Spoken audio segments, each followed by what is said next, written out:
नमस्कार, मैं हूं प्रवीण गौतम।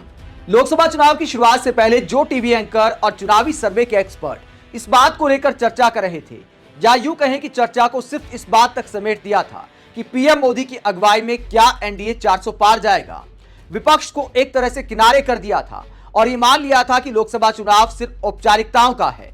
वही चुनावी एक्सपर्ट 5 चरण के मतदान के बाद ये कहने को मजबूर हैं और ये सवाल उठाने को अब मजबूर हैं कि क्या बीजेपी अकेले दम पर बहुमत भी हासिल कर पाएगी। 400 पार तो दूर की बात हो गई है। अब टीवी चैनलों पर बैठकर इस बात की चर्चाएं की जा रही हैं कि क्या लास्ट ओवर तक मैच चलेगा। अंजना ओम कश्यप, संजय कुमार, प्रदीप गुप्ता सबके बयान आपको दिखाते हैं जो इस बात का इशारा करते हैं कि 5वें चरण के मतदान संपन्न होने तक चुनाव बेहद रोमांचक हो गया है और अब 4 जून को क्या परिणाम आएंगे कहना मुश्किल है। ये बात कहते हैं सर्वे के एक्सपर्ट। 5वें चरण के मतदान के बाद संजय कुमार क्या कहते हैं, सीएसडीएस के फाउंडर संजय कुमार क्या कहते हैं न्यूज 24 चैनल पर।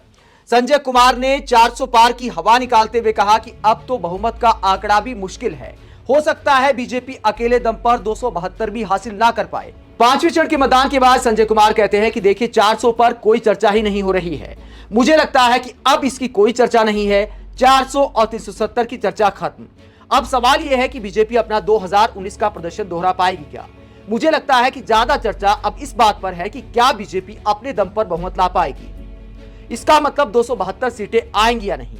आगे संजय कुमार कहते हैं कि मुझे लगता है कि अब 400 सीट की कोई गुंजाइश नहीं बची है, अब चर्चा सिर्फ 303 सीट पर है और 272-73 पर भी चर्चा है। आगे संजय कुमार कहते हैं कि ज्यादा चर्चा अब इस बात पर केंद्रित हो गई है कि बीजेपी अपने दम पर बहुमत ला रही है या नहीं, क्योंकि ऐसा अनुमान लगने लगा है कि अगर बीजेपी को बहुमत आएगा तो भी बिल्कुल बॉर्डर लाइन पर आएगा। 272 से 274 ऐसा हो सकता है, या अगर बीजेपी स्लिप भी करती है तो हो सकता है कि 4 से 5 उनकी बहुमत से नीचे सीट चली जाए। तो यहां संजय कुमार ये भविष्यवाणी करते हैं कि हो सकता है कि बीजेपी अपने दम पर 272 का आंकड़ा भी न छू पाए। आप सोचिए कि 5 चरण का मतदान होते होते चुनावी एक्सपर्ट का अनुमान कहां पहुंच गया है। कहां यह कहा जा रहा था कि एक तरफा चुनाव है, मोदी की आंधी चल रही है, लहर चल रही है, और 5वें चरण का मतदान आते आते संजय कुमार कहते हैं कि हो सकता है बीजेपी अपने दम पर बहुमत का आंकड़ा छू पाएगी या नहीं। संजय कुमार के अलावा प्रदीप गुप्ता, जो एक्सिस माई इंडिया के डायरेक्टर है प्रदीप गुप्ता, वो क्या कहते हैं अंजना ओम कश्यप के साथ डिबेट करते हुए, चुनाव पर चर्चा करते हुए। प्रदीप गुप्ता ने भविष्यवाणी की, जब अंजना सवाल पूछती है कि क्या चुनाव आखिरी ओवर तक चलेगा, तो प्रदीप गुप्ता कहते हैं कि बिल्कुल आखिरी ओवर तक चलेगा, चुनाव बेहद रोमांचक हो गया है, बहुत मजा आ रहा है, विपक्ष के वादे या पीएम मोदी के जो काम है उस पर वोट पड़ेगा, देखना दिलचस्प होगा, लेकिन इतना जरूर है कि चुनाव बेहद रोमांचक हो गया है। तो इशारों में प्रदीप गुप्ता भी कहते हैं कि मामला रोमांचक हो गया है, अब मामला एक तरफा नहीं है। और इसको लेकर वीडियो शेयर करते हुए यूथ कांग्रेस के प्रेसिडेंट श्रीनिवास भी कहते हैं कि फेज 1 में मोदी मीडिया ने टॉस से पहले ही मोदी जी को 400 पार करा दिया था और फेज 5 खत्म होते होते अब मीडिया कहता है कि अब मैच लास्ट ओवर तक जा रहा है, कहने के लिए मजबूर है, यानी अंजना ओम कश्यप पर कटाक्ष कर रहे हैं। 1 जून को आखिरी वोट पड़ते ही नोएडा के स्टूडियोज में चीख पुकार मचना तय है।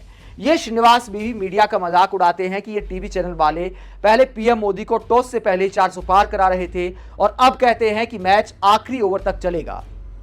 दोस्तों, 4 चरण के मतदान के बाद जब योगेंद्र यादव ने भविष्यवाणी की थी कि बहुमत नहीं आ सकता बीजेपी का, ऐसा भी हो सकता है, तो कई लोगों ने कहा था कि योगेंद्र यादव चूंकि बीजेपी के खिलाफ हैं, आजकल भारत जोड़ो यात्रा में भी उनका एक योगदान था, कांग्रेस के साथ दिखाई दिए थे, तो इसको लेकर कई लोगों ने कहा कि योगेंद्र यादव का जो अनुमान है वो बायस है।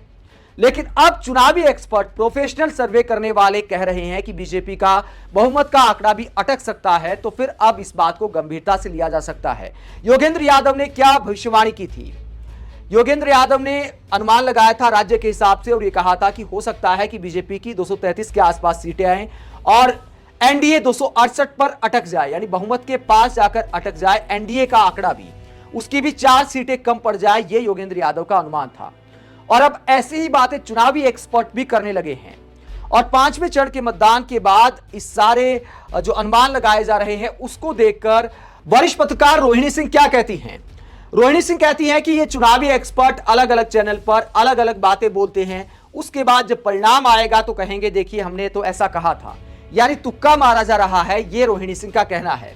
इसके अलावा वरिष्ठ पत्रकार अनिल यादव क्या कहते हैं, जो यूपी में खासकर ग्राउंड पर रिपोर्टिंग कर रहे हैं, वो क्या कहते हैं 5 चरण के मतदान के बाद, जब बड़े बड़े सुरमा और चैनल अखबार कह रहे थे कि चुनाव में इस बार भी डंका पति का डंका बजेगा, तब उससे पहले ही डे 1 से अपन कह रहे थे कि चुनाव जनता लड़ रही है, विपक्ष तो कहीं सीन में है ही नहीं।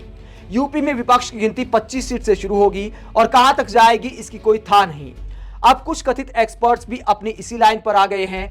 हालांकि ये सब एक्सपर्ट्स अभी भी अपने से कई मील पीछे हैं, लेकिन एक चीज और ध्यान रखिएगा, यूपी में इस बार ऐसे ऐसे सुरमा खेत रहेंगे कि इंद्र का सिंहासन डोल उठेगा और जीतने वाले तो ऐसे ऐसे जीतेंगे जनता की लहर में कि खुद उनके घर वालों को भी यकीन नहीं होगा कि सच में पापा सांसद बन गए।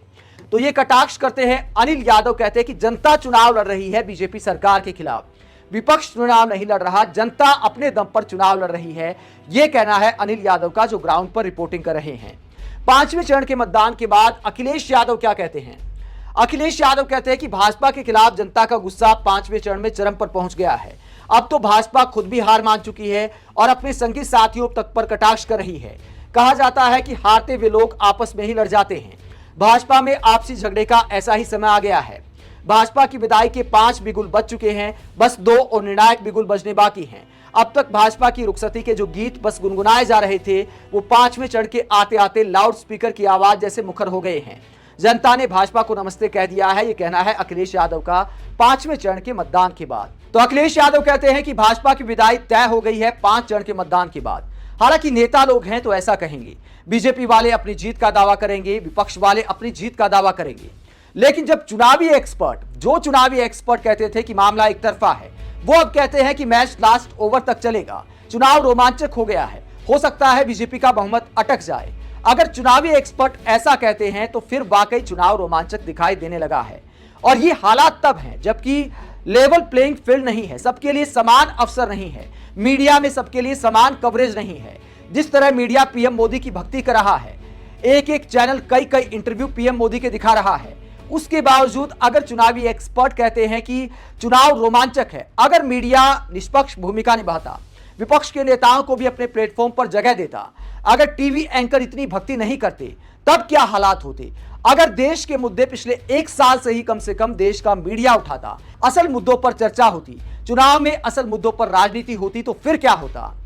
ये हालात तब हैं जब विपक्ष को लगातार नीचा दिखाया जा रहा है, विपक्ष के खाते फ्रीज कर दिए गए, कई विपक्षी नेताओं पर छापेमारी की गई, मीडिया लगातार पीएम मोदी के इंटरव्यू दिखाने में जुटा है, पूरी तरह से एक तरफा भूमिका निभा रहा है देश का मीडिया।